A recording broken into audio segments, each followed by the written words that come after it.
참 예수님, 안녕하십니까. 네. 2025년에도 여전히 사순 특강으로 이렇게 만나 뵙게 된, 도미닉한, 제 이름, 권성환 비호, 새 사제입니다. 이제 저희가 4주 동안 그 사순 특강을 준비를 했는데, 이제 처음 2주는 이제 제가 하고, 그 다음번에는 이제 저기 사도현 신부님이 하시고, 마지막 이제 장식은 우리 김수명 바네스 신부님께서 장식을 해주실 겁니다. 사순시기 잘 보내고 계세요? 네. 잘 못 보내고 계세요? 네. 사순시기를 맞아서 사순시기 동안에 좀 돌아보아야 할 악습과 죄라고 이렇게 주제를 잡았는데, 사실 주제가 참 무겁습니다. 참 이렇게 좀 재밌게 말씀을 드리고 싶은데, 악습과 죄, 참 이렇게 뭔가 이야기하기 무겁고, 그래서 저도 이 주제를 괜히 골랐나 하는 생각이 들면서, 정말, 그냥 빨리 넘어가는 게 나을 것 같아요. 빨리. 네, 시작하기 전에 우리 성 토마스 아퀴나스의 공부하기 전에 드리는 기도로 기도 시작하겠습니다. 성부와 성자와 성령의 이름으로, 빛과 지혜의 근원이신 하느님, 당신의 빛으로 저의 어두움을 비추시어 제가 지닌 죄와 무지를 없이 하소서. 말할 때는 풍부함을, 해석할 때는 정확함을, 배움은 수월한 방법을, 잊지 않는 능력으로 뛰어난 이해력을 주소서. 저의 모든 시작이 당신의 영으로 있게 하시고 모든 과정의 발걸음을 인도하시어 완전한 마침을 허락하여 주소서. 우리 주 그리스도를 통하여 비나이다. 아멘. 네, 성부와 성자와 성령의 이름으로 아멘. 정신이 없네요. 제가 요새 계속 여러 가지 스케줄로 바쁜 척 하고 있습니다. 제가 작년 어느 새부턴가 강의를 할 때마다 이 시를 한 편씩 준비를 하고 있는데, 이번에도 시를 하나 준비했습니다. 시의 제목은 나라는 사람입니다. 오늘도 난 또 부딪히고 깨진다. 오늘은 부딪히지 말아야지. 오늘은 깨지지 말아야지. 수없이 되뇌 있는 말. 오늘은 그러지 말아야지. 하지만 어김없이 이어지는 한마디. 오늘도 그러고 말았다. 예수님, 저는 왜 늘 이리도 똑같을까요? 하나도 나아지는 것 없는 바보 같은 나입니다. 바보 같은 나를 바라보는 예수님의 한마디. 바보 같은 너라서 난 내가 좋다. 내일도 부딪히고 깨지겠지만 내일도 넌 나를 찾을 테니까. 라는 시를 써봤습니다. 사실 우리가 늘 부족하고 약한 존재이기 때문에 늘 죄를 짓고 다시는 이제 똑같은 죄를 짓지 말아야지 하고 이렇게 다짐을 하지만 어느샌가 또 똑같은 죄를 반복하고 있는 자신을 보게 됩니다. 그렇게 이제 그럴 때마다 뉘우치면서 예수님께 뭐라고 아유 죄송합니다. 아유 근데 왜 이럴까요? 그렇게 하면서 그러면서 자꾸만 우리는 예수님과 대화를 하게 됩니다. 예수님이 원하시는 건 우리가 완벽해지는 거를 물론 원하시겠지만 그보다 더 중요한 건 예수님과의 끊임없는 대화가 아닌가 생각이 됩니다. 살면서 수없이 반복해서 짓는 죄와 잘못이 있습니다. 또 후회도 하고 자책도 하고 하지만 또 어떻게든 좀 어제보다는 조금은 더 잘 살아보려고, 하느님 뜻에 조금은 더 잘 맞게 살아보려고 그렇게 아등바등 하면서 지내는 동안에 그분은 우리를 좀 흐뭇하게 바라보실 거라고 생각이 됩니다. 이 악습과 죄에서 벗어나야 하는 우리들이지만 그것보다 가장 중요한 것은 우리가 바로 부족하고 나약한 인간이라는 것을 먼저 잘 이렇게 인식하고 알고 있어야 한다는 것입니다. 죄가 많아진 그곳에 은총이 충만히 내렸습니다. 라고 사도 바오로는 이야기를 했습니다. 자, 이제 사순 시기를 지금 사순 제2주간을 보내고 있습니다. 잘 아시다시피 대림 시기를 시작으로 이제 교회의 새로운 해가 시작이 됐죠. 그리고 성탄 시기를 얼마 전에 보냈습니다.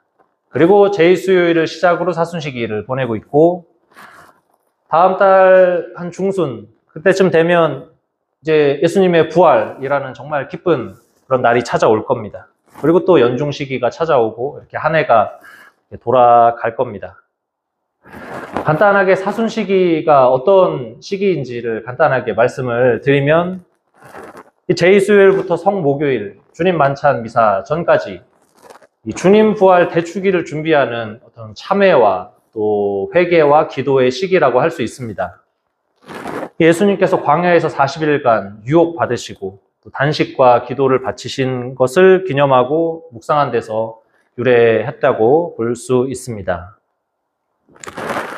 그래서 우리 자신을 좀 잘 깊이 좀 돌아보고 우리 자신이 정말 어떤 사람인지, 우리 자신이 부족한 점은 무엇인지를 좀 바라보는 그런 시기입니다.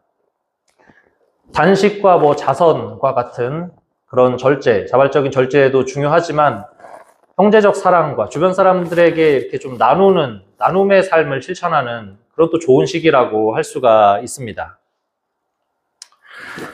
참회와 자선 이런 거를 사순 시기 때 하는데 그냥 아무런 이유 없이 하는 거는 결코 아닙니다. 사실 사순 시기가 있는 건 예수님의 부활, 이 파스카 신비가 있기 때문에 사순 시기가 존재하는 것입니다.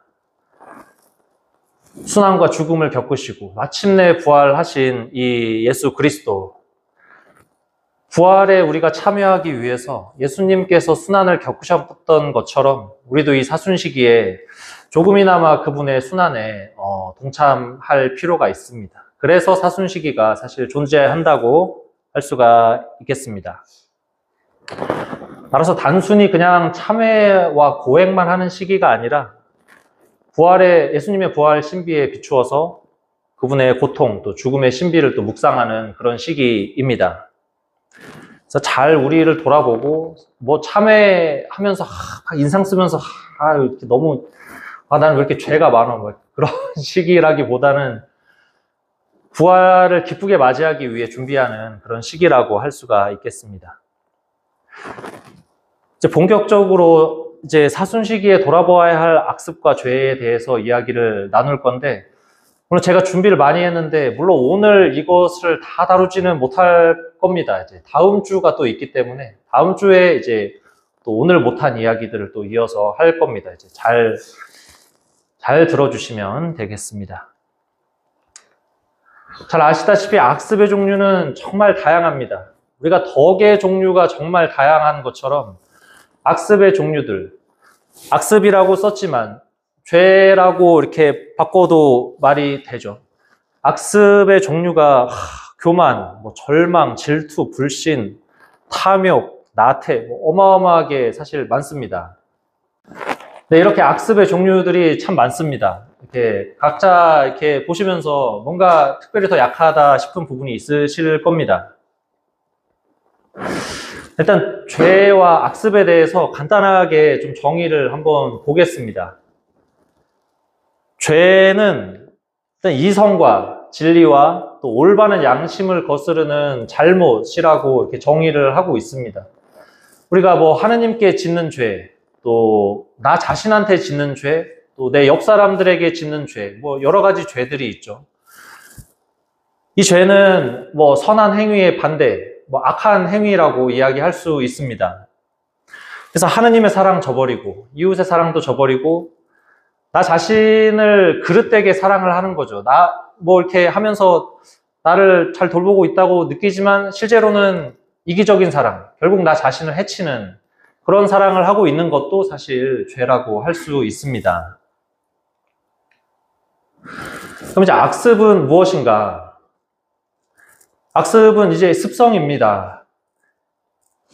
덕의 반대라고 이야기를 할 수가 있는데, 우리가 죄를 지으면서 악한 행위를 계속 이렇게 반복적으로 이렇게 하게 되면 이 나쁜 습성이 우리 몸에 배게 됩니다. 그래서 나중에는 이 잘못된 행위, 이것들이 또 너무나 자연스럽게 덕과는 완전히 반대로 잘못된 행위가 계속 자연스럽게 이렇게 나오는 이러한 습성을 악습이라고 이야기를 합니다. 그래서 덕의 반대라고 생각을 하시면 편할 것 같습니다. 자연스럽게 인간 본성에서, 사실 인간 본성은 원래 하느님께서 주신 선한 본성인데, 이 선한 본성에서 나오는 진정한 이 요구와는 반대로 이렇게 나오게 되는 그런 악한 그런 습성이라고 할 수 있습니다. 그래서 제가 뭐 예전에 강의 때에도 말씀을 드렸지만, 인간이 어떤 행동을 할 때, 어떤 뭐 행위나 말이나 뭐 생각이나 행동들을 할 때 항상 나오는 세 가지 대상이 있습니다. 그것은 바로 하느님, 그리고 이웃, 그리고 그렇게 하고 있는 나 자신입니다. 우리가 뭐 하느님께 뭐 이렇게 기도를 드리고 찬미를 드리고 그렇기도 하지만, 하느님을 저버리고 이렇게 좀 뭐 예를 들면 너무 피곤해서 뭐 주일 미사에 뭐 안 나간다든지, 뭐 하느님이 분명 지금 나에게 이걸 원하시는 것 같은데 그냥 됐어 막 이렇게 한다든지, 또 이웃 뭐 너무나 뭐 많죠. 뭐 이웃에게 내가 좀 이렇게 좀 뭐 내가 가진 것 좀 베풀고 해야 되는데 내가 너무 인색하게 굴지는 않았는지, 뭐 내가 혹시 나 자신의 이익을 위해서 뭐 거짓말을 하거나 뭐 좀 교만하게 또 굴진 않았는지, 또 그런 나 자신, 행동하는 나 자신을 뭔가 그냥 나 자신을 사랑한다고 생각은 하지만 나 자신을 자꾸만 괴롭히고 그러고 있는 것은 아닌지, 우리가 행동할 때 무조건 저 세 가지 대상을 만나게 됩니다. 그래서 위에 세 가지 대상에게 하는 행동이 선할 때는 이제 선한 행동, 이제 덕행, 덕스러운 이제 행위가 되고, 반대로 저 세 가지 대상에게 하는 행동이 악할 때는 당연히 악한 행동이 되겠죠. 이제 그게 이제 죄라고 볼 수 있습니다. 물론 이제 죄가 대죄가 있고 뭐 또 소죄가 있고 뭐 이렇게 죄를 여러 가지로 구분하기도 하고 하지만, 뭐 일반적으로 이렇게 이야기를 할 수가 있습니다.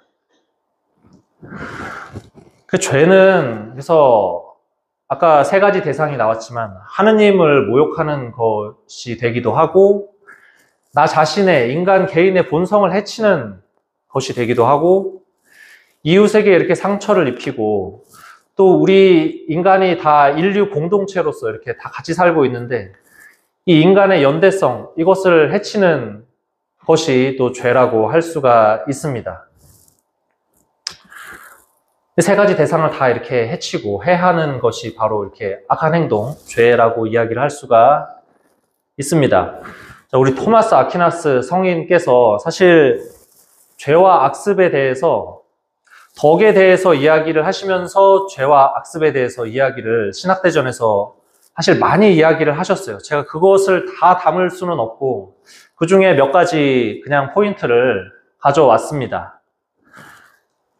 토마스 아퀴나스는 죄는 인간의 이성에 반대되는 행위라고 이야기를 합니다. 인간의 이성에 반대되는 행위는 곧 하느님의 법에 반대되는 것이라고 이야기를 합니다. 왜냐하면 인간의 이성이 하느님으로부터 주어진 것이기 때문에 결국에 우리가 딱 판단을 했을 때 이건 잘못된 행위, 잘못된 것이다 라고 한 것은 이미 하느님의 법에서 봤을 때도 이미 잘못된 행동입니다. 그래서 영원법, 하느님의 법인, 하느님께서 이렇게 만들어 놓으신 이 영원법이라는 것이 있는데, 여러 가지 법들이 있어요. 뭐 이렇게 영원법이 있고, 뭐 들어보셨을 수도 있는데 이제 자연법이라고, 우리가 굳이 이렇게 막 배우지 않아도 본성적으로 이렇게 알고 있는 자연법도 사실 영원법에서 이렇게 기초한 것이라고 우리가 이야기를 합니다. 그래서 결국에 이 죄는 영원법에 어긋나는 행위라고 이야기합니다.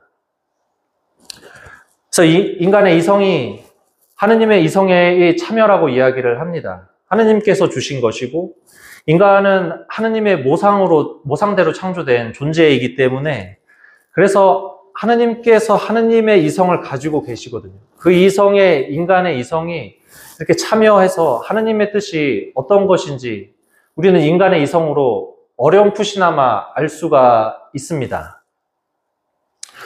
그래서 이 하느님의 법인 영원법은 인간의 이성을 포함하여 이제 인간의 이성을 넘어서는 이제 신앙과 관련된 것. 이제 우리 가톨릭 신자분들, 그리스도인들은 신앙이 있으시기 때문에 알지만 그냥 종교가 없는 분들도 다 인간의 이성이 있으시잖아요. 근데 이제 그것을 넘어서는 이제 신앙과 관련된 것을 포함한 모든 것들을 이 영원법이 규정을 하고 있습니다. 항상 이 모든 것을 이야기할 때 늘 대전제로 이야기를 해야 하는 것이 있습니다. 바로 모든 인간은 하느님의 모상대로 창조되었다라는 것입니다. 제가 강의한 지 얼마 되지 않았지만 강의할 때마다 늘 이야기를 합니다. 뭐 수백 번, 수천 번 강조해도 뭐 지나치지 않습니다. 하느님의 모상대로 창조된 존재가 바로 인간이라는 것입니다. 여기서부터 이야기를 해야 이제 우리가 윤리적인 부분들을 막 이렇게 이야기를 할 수가 있는데 하느님의 모상대로 창조된 하느님 난 믿지도 않는데 무슨 하느님의 모상대로 창조된 인간 그냥 하늘에서 뚝 떨어진 그런 존재 아니야 이렇게 이런 식으로 이제 이야기를 하면 전제 자체가 다르기 때문에 참 이야기하기가 힘듭니다. 하느님의 모상대로 창조됐기 때문에 하느님의 모상성을 지니고 있습니다. 하느님을 닮아 있다는 이야기입니다. 그래서 하느님이 선하신 존재니까 본성적으로 인간도 선한 존재이고 하느님과 닮아 있기 때문에 하느님의 뜻을 알 수 있는 그런 능력을 지닌 존재입니다. 그리고 궁극적으로 하느님과 일치될 수 있는 그런 존재입니다. 바로 하느님과의 일치가 우리 삶의 궁극적인 목적입니다. 단순히 이 세상에서 이렇게 쾌락을 이렇게 즐기고, 이렇게 좀 부자로 살고, 먹을 거 많이 먹고, 이런 것이 그냥 우리의 궁극적인 목적이 아니라, 우리 삶의 궁극적인 목적은 하느님을 만나는 것입니다. 사실 이것을 이렇게 잘 알고 계시겠지만, 그렇게 인간이 하느님의 모상대로 창조되었다는 가장 큰 증거가 인간이 이성을 가지고 있다는 것, 그리고 인간이 자유의지를 가지고 있다는 것입니다. 동물은 자유의지를 가지고 있다라고 이야기를 할 수가 없습니다. 사실 동물은 자기가 가진 본능대로 이렇게 움직이는 거고, 인간은 이렇게 선한 것, 악한 것이 있으면 그 중에 하나를 선택할 수 있는 그런 자유의지가 있습니다. 참 엄청난 선물입니다. 그렇지만 이것을 참 올바르게 또 선하게 사용한다는 것이 정말 얼마나 어렵고 힘든 일인지 모릅니다. 때로는 차라리 하느님이 자유의지를 주시지 마시고 그냥 인간을 로봇처럼 만들어서 그냥 시키는 대로 그냥 하면 맨날 선한 행동만 하고 우린 그냥 바로 천국에 갈 수 있는. 그렇지만 하느님께서 우리에게 자유의지를 주신 건 그만큼 우리를 너무나 사랑하시기 때문입니다. 우리가 분명히 선한 것을 선택할 수 있는 능력이 있기 때문에 그렇게 다 스스로 선택을 해서 그렇게 우리 스스로 하느님께 한 걸음씩 다가갈 수 있도록 하느님께서 이렇게 주신 선물이라고 할 수 있습니다. 근데 이제 자유의지가 하느님의 선물인데 아이러니하지만 죄가 인간의 자유의지에서 시작이 됩니다. 너무나 잘 아시겠지만 이제 선한 행동과 악한 행동, 예를 들어서 내가 지금 너무 배가 고픈데 옆에 이제 과일 가게가 있는데 지금 몇 날 며칠을 못 먹어서 과일 가게 바나나가 있는데 그냥 하나 훔쳐 먹고 나중에 돈 주면 되지. 이렇게 하게 되면 물론 우리 이성에서는 무슨 말도 안 되는 얘기야 이렇게 그렇게 남의 거를 훔치면 안 되고 정당하게 돈을 주고 이렇게 사서 먹어야지. 그렇게 선과 악을 선택을 하는 기로에, 물론 저는 바나나의 예를 들었지만, 우리 삶에서 선과 악을 선택해야 할 그런 순간들이 너무나 많습니다. 자유의지에서 시작이 되는데, 자유의지를 이제 뭐 토마스 아퀴나스 시기 이전부터 이제 자유의지에 대해서 이야기했는데, 단순히 자유의지가 그냥 내 자유를 가지고 이제 내 마음대로 막 이렇게 내 의지대로 뭔가를 선택하고 하는 게 아니라, 이성에 따른, 이성을 바탕으로 한 자유의지를 하느님께서 주셨다라고 이야기합니다. 그래서 아까 말씀을 드렸지만, 배가 고프니까, 난 내 자유가 있으니까, 내 의지대로 바나나 이제 훔쳐서 먹고, 이제 나중에 뭐 돈 뭐 한 10년 뒤에 주고 뭐, 그래도 되겠지, 뭐. 그거는 자유의지가 아니라, 그건 진짜 자기 멋대로 하는 거죠, 이제.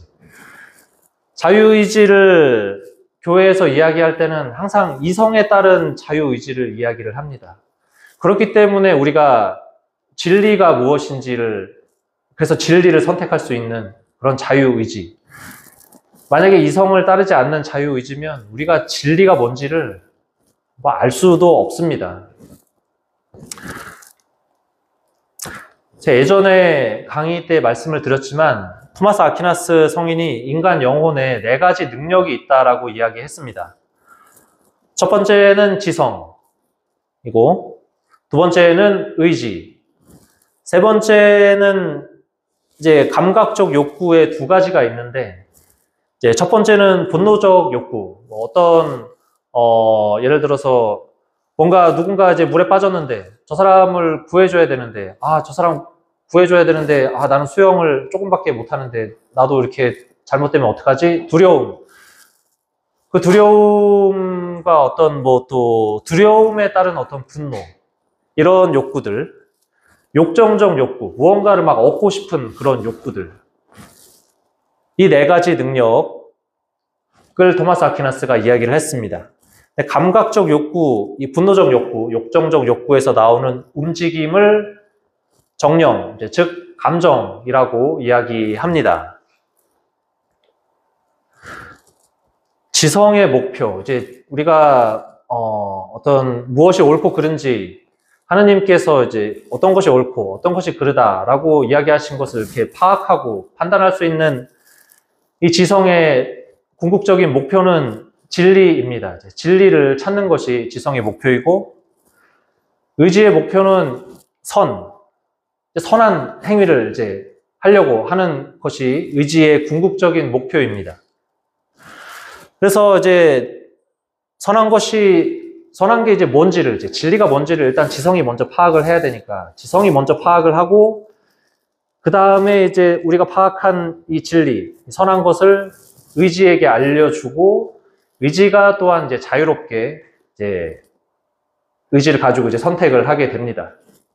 마찬가지로 의지는 자기의 궁극적인 목표가 선이기 때문에 자기가 이제 뭐가 선이고 뭐가 악인지 의지가 판단할 수는 없거든요. 그래서 이제 지성에게 무엇이 선한 것이고 무엇이 진리인지를 지성이 알 수 있도록 지성에게 요구를 합니다. 의지적으로. 그래서 이것을 이제 지성과 의지의 상호작용이라고 이제 이야기를 합니다. 그래서 지성과 의지는 영혼의 상위의 능력이고, 또 감각적 욕구는 하위의 능력이라고 이야기할 수 있습니다. 그래서 하위의 능력이 상위의 능력에 잘 순응하고, 복종이라고 이야기할 수도 있지만, 잘 이렇게 순응하고 잘 따를 때 인간 영혼의 능력, 인간 전체의 어떤 삶, 인간의 각각의 행위, 이런 것들이 올바른 질서에 놓이게 된다고 할 수 있습니다. 따라서 감각적 욕구가 지성과 의지에 순응하고 잘 통합이 될 때 올바른 질서에 놓이게 되는 것입니다. 그래서 덕을 다른 말로 이야기하면 이 인간의 여러 가지 능력들이 잘 이렇게 올바른 질서에 잘 이렇게 질서지어진 그런 상태라고 이야기를 할 수 있습니다. 감각적인 욕구가, 저기 욕구라는 말이 붙어가지고 좀 이렇게 안 좋은 거 아닌가, 좀 이렇게 욕망 이런 것이 아닌가 하는데, 감각적인 욕구가 없으면 인간은 살아갈 수가 없습니다. 배가 고프면 음식을 가져다 먹고 싶은 욕구가 생기잖아요. 이제 그거 없으면 인간은 그냥 굶어 죽고 말 겁니다. 근데 저런 욕구에서 나오는 감정들을 이제 잘 통합을 하는 것이 중요합니다. 마찬가지로 하위 단계인 인간, 이제 피조물인 이 인간이 상위 단계인 창조주 하느님께 잘 순응하고 잘 순명을 하면 그럼으로써 하느님과 인간은 올바른 관계에 놓이게 된다고 할 수 있습니다. 너무나 사실 당연한 이야기입니다. 저 관계가 이렇게 깨짐으로써 우리는 이렇게 죄에 빠지게 되고 악습에 빠지게 되고 뭐 그렇게 됩니다.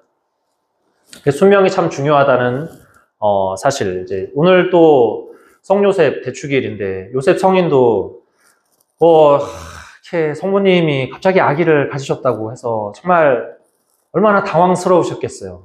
만약에 저 같았으면 당황스러움을 넘어서 좀 제정신이 이게 말이 되나요? 그랬을 겁니다. 그렇지만 뭐 요셉 성인 당연히 성모님을 잘 이해를 하고 이제 성모님을 위해서 이제 파혼하기로 했지만 주님의 천사가 나타나서 성모님을 아내로 맞아들이고 그 태중의 아기는 온 세상을 구원할 예수 그리스도이시다라고 이야기를 하면서 요셉 성인은 그대로 순명을 해서 성모님과 결혼을 하게 됩니다. 순명이 참 중요하다고 볼 수가 있습니다. 그래서 이제 악습과 이렇게 죄에 관해서 논할 때 사실 덕에 대해서 논하지 않을 수가 없습니다. 이제 악습은 덕의 반대고 죄는 이제 덕스러운 행동, 덕행의 반대이기 때문입니다. 예전에 작년에 덕에 대해서 말씀을 드렸지만 덕은 선을 행하고자 하는 어떤 몸에 밴 어떤 확고한 마음가짐을 이야기합니다. 덕이 있는 사람은 그래서 자연스럽게 이 덕스러운 행동, 선한 행동을 매우 자연스럽게 합니다. 절제의 덕을 가지고 있는 사람은 내가 오늘 술이 땡기고 소주 한잔 하고 싶은데 지금 내일 뭐가 많고 내가 오늘 술을 먹으면 안 될 것 같다라는 것을 이렇게 이성적으로 이렇게 판단을 하면 굉장히 자연스럽게 오늘 술 굳이 안 먹어도 돼. 이런 행동들이 굉장히 자연스럽게 나오게 되는 사람들이 바로 절제의 덕을 가지고 있는 사람들입니다. 그래서 선을 행하도록 하는 성향을 이야기하고 선한 인격을 형성하도록 도움을 주고 또 인간의 궁극적 목표인 참 행복, 하나님과의 만남, 이 참 행복으로 인간을 인도하는 이제 길잡이 역할을 한다고 볼 수가 있습니다. 그래서 이제 덕에서 이성의 역할이 매우 필수적입니다.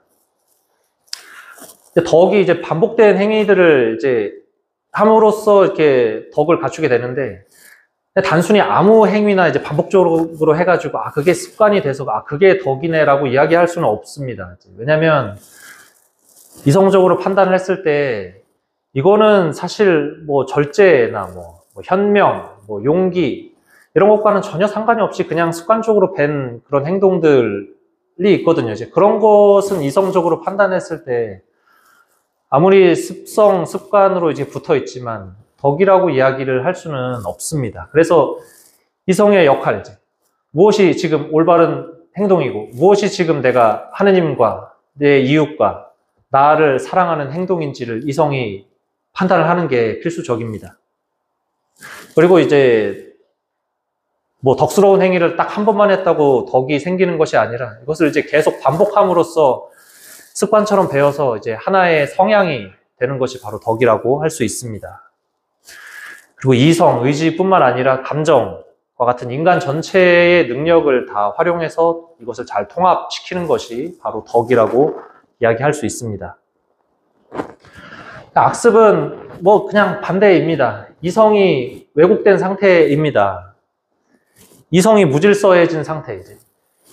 원래 보통 사람이면 이게 지금 잘못된 행동이라는 걸 잘 알 텐데 악습에 물든 사람은 이제 이것이 올바른 것인지 그릇된 것인지 판단이 이제 잘 안 섭니다. 이제.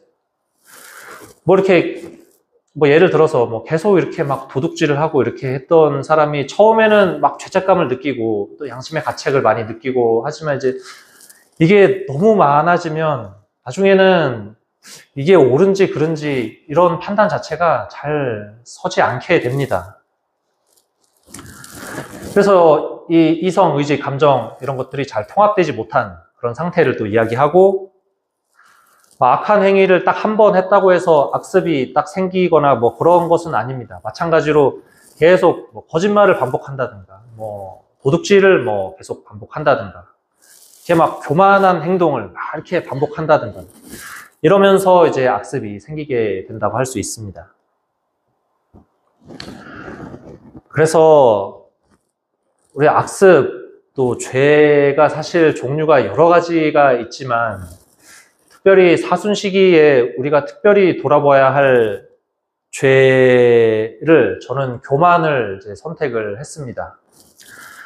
우리 가톨릭 교회에서 전통적으로 7가지 이 죄의 근원, 이 정말 7가지의 악습으로부터 이 모든 죄가 흘러나온다.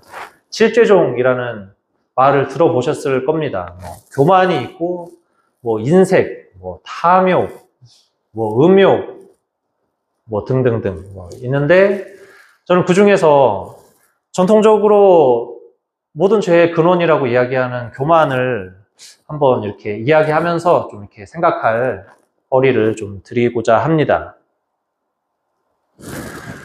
첫 번째로 이제 아담과 하와, 이제 선악과 창세기에 나오는 이 이야기는 우리가 너무나도 잘 알고 있는 이 아담과 하와가 선악과를 이제 따먹게 되는 그런 이야기를 한번 간단하게 보도록 하겠습니다.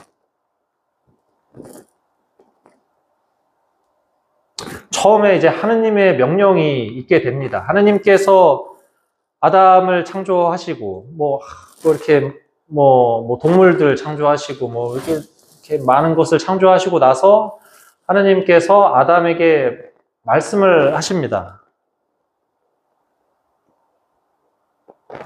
너는 동산에 있는 모든 나무에서 열매를 다 따먹어도 된다. 그런데 선과 악을 알게 하는 나무에서는 따먹으면 안 된다. 라는 명령을 하십니다. 뭐 하나님께서 아담에게 무슨 명령을 하신 적이 없었는데 딱 요거 하나를 이야기를 하셨어요. 뭐 다른 거 다 이제 먹어도 되고 뭐 에덴 동산에서 자유롭게 잘 살아도 되는데 선악과만은 따먹지 말아라 라고 이야기를 하셨습니다.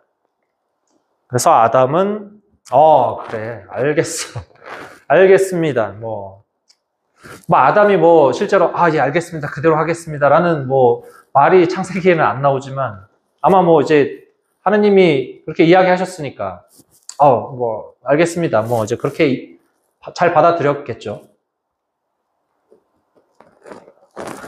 근데 이제 뱀이 등장을 합니다. 아담을 창조하시고 이제 선악과 이제 그거 따먹지 말라라고 이야기하시고 나서 하와가 창조가 되게 됩니다. 이제 아담의 갈비뼈 하나를 이제 떼내셔서 이제 뭐 한 명이 있으면 혼자 있으면 뭐 보기가 좋지 않으니 이제 협력자를 만들어 주겠다. 하와를 만들어 주십니다. 그러고 나서 이제 아담과 하와가 잘 지내고 있는데 갑자기 어디선가 뱀이 나타납니다. 뱀이 나타나서 선악과에 대해서 막 이렇게 하와랑 이야기를 하다가 너희는 결코 죽지 않는다. 너희 눈이 열려 하느님처럼 되어서 선과 악을 알게 될 줄을 하느님께서 아시고 그런 말씀을 하신 것이다. 라고 이제 하와에게 살짝 이렇게 살살 유혹을 합니다. 먹어도 된다. 이제 안 죽으니까 먹어도 돼. 괜찮아. 선과 악을 알게 될 거니까.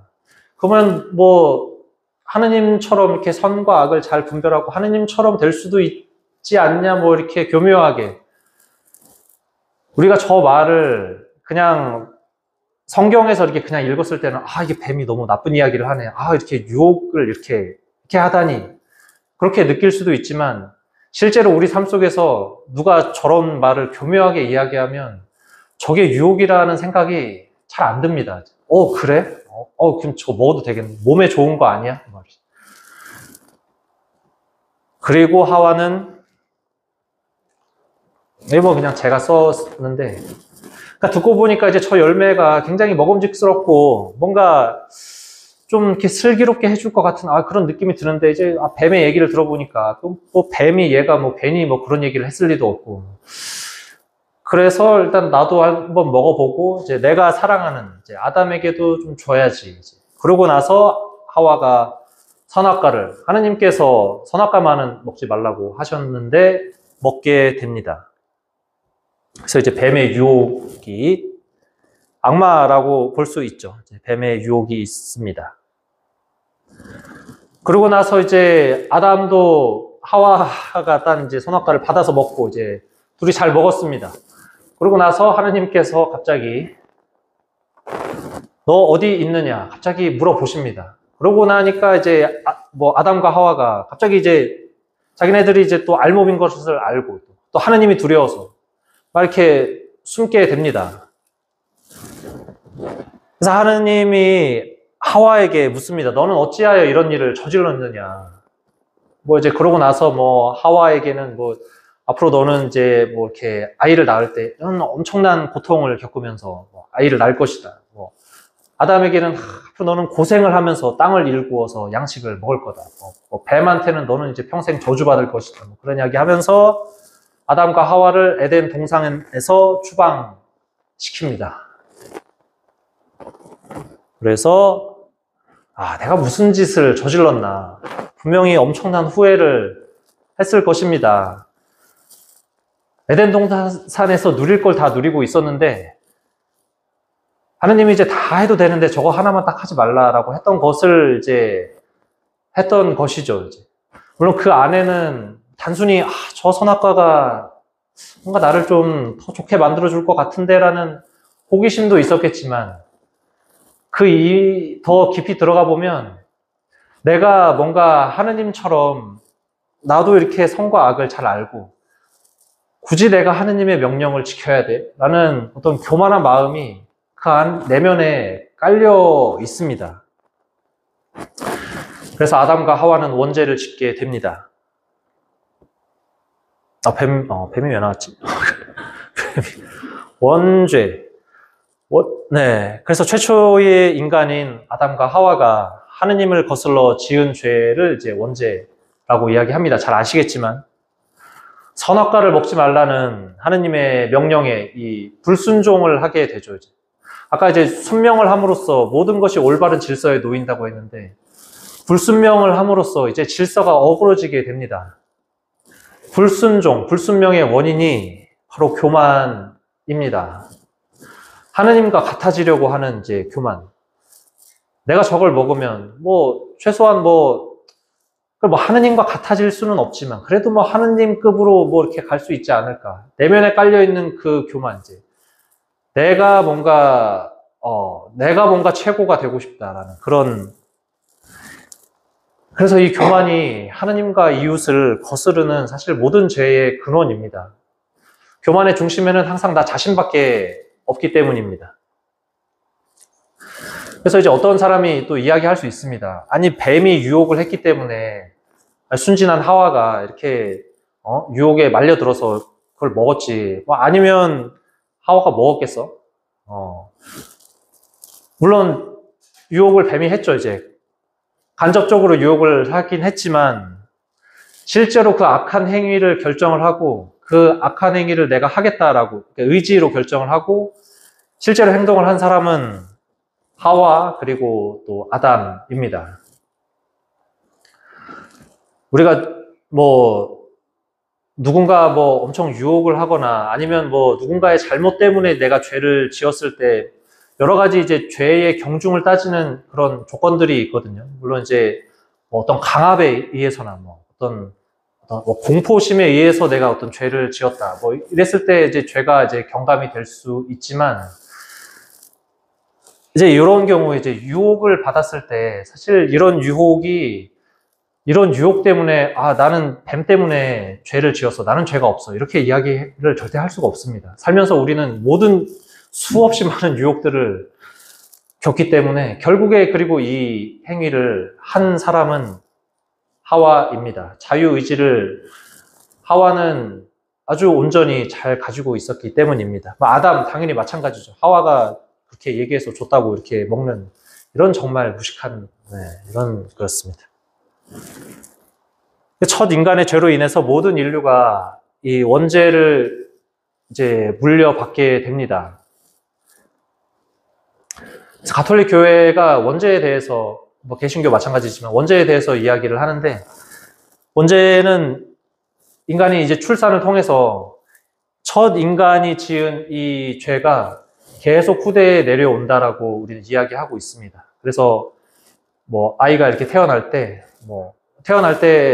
이 아담과 하와가 지은 이 죄를 안고 짊어지고 이렇게 태어난다고 이야기를 합니다.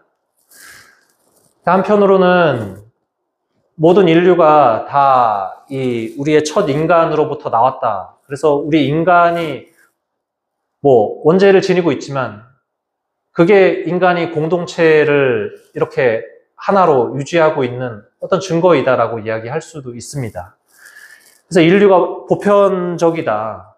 뭐 원죄 없이 뭐 그렇게 그런 사람이 없이 모든 인류가 보편적으로 공통적으로 죄를 가지고 있고 또 그만큼 부족한 존재라는 것을 이야기할 수가 있습니다.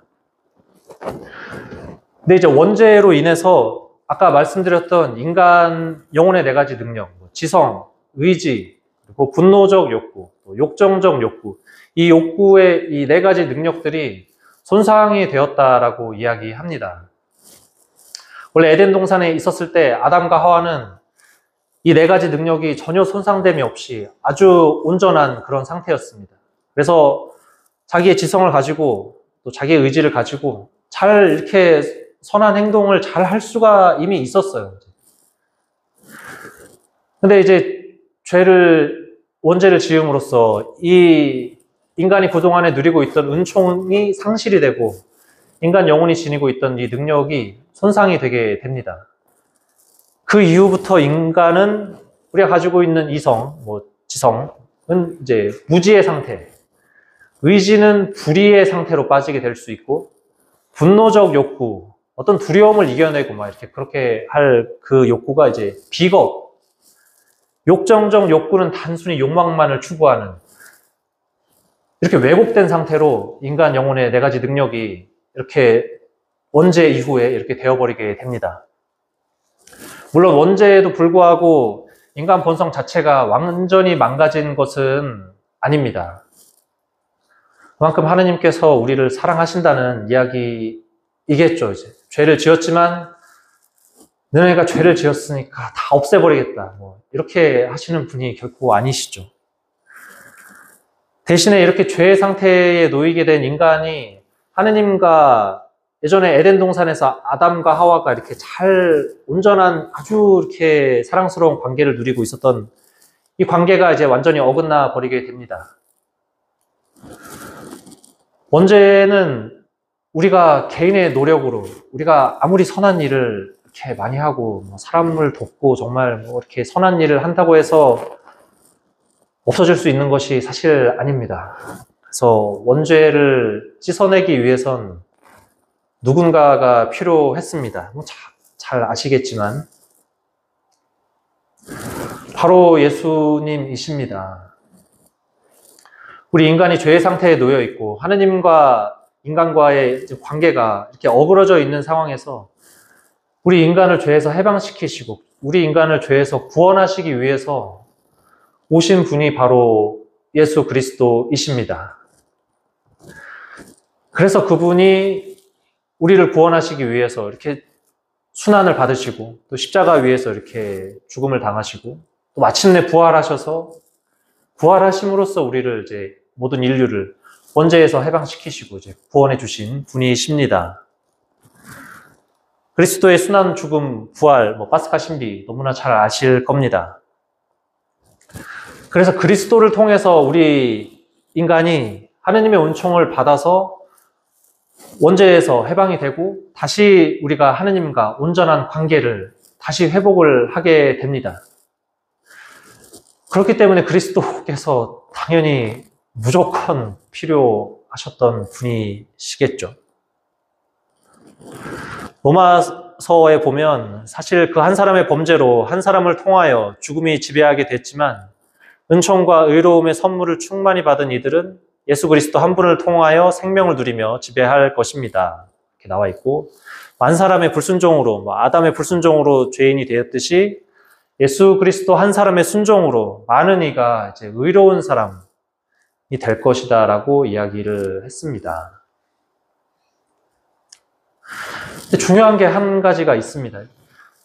이제 예수님을 통해서 우리가 이제 죄에서 해방이 되고 이제 구원이 됐는데, 그래서 우리가 그리스도의 이름으로 세례를 받아서 신자가 되면 하느님의 은총을 받아서 우리 원죄에서 해방이 되고 이렇게 그리스도인으로 살게 되는데, 그러면 이제 은총을 받아서 이렇게 죄에서 해방됐으니까 우리는 항상 선한 행동만을 해야 되는데 우리 삶이 그렇지 않잖아요.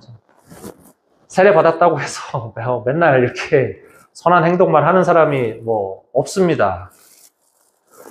사역 편정이라고 들어보신 분들이 계실 겁니다.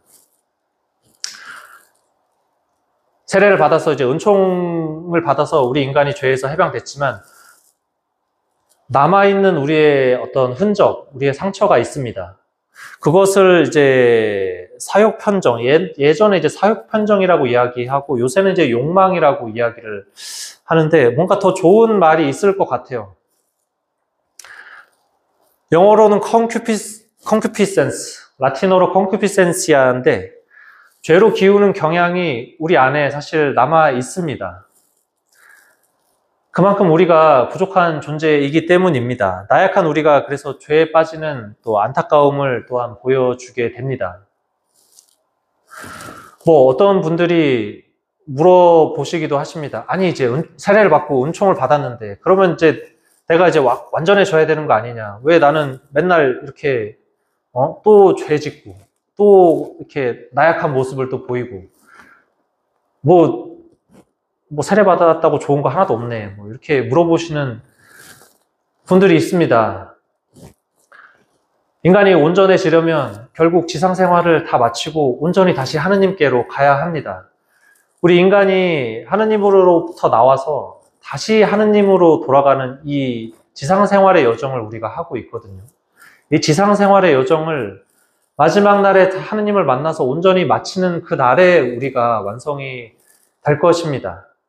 우리가 지금 가지고 있는 사역 편정, 글쎄요, 하느님께서 이것도 없애주셨으면 참 좋았을 텐데, 한편으로는 그런 생각도 듭니다.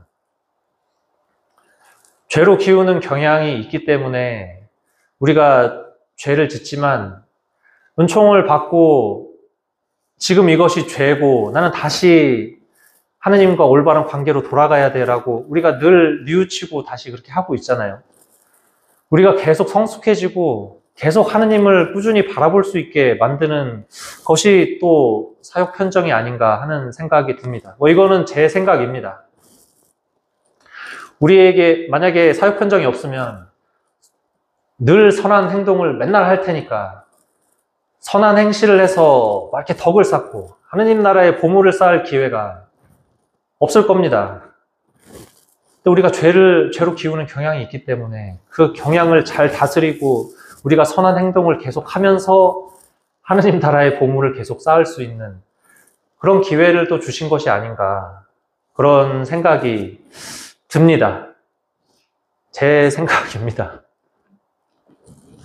자, 그래서 창세기에서는 이렇게 교만함에 아담과 하와가 이렇게 원죄를 지으면서 하느님처럼 되려고 교만한 죄를 지었다면 신약의 예수님 시대에 들어와서 예수님께서 이제 공생활을 시작하시기 전에 40일 동안 이제 광야에서 이렇게 광야 생활을 하시잖아요. 그리고 단식하시면서 그때 악마로부터 3가지 유혹을 받게 됩니다.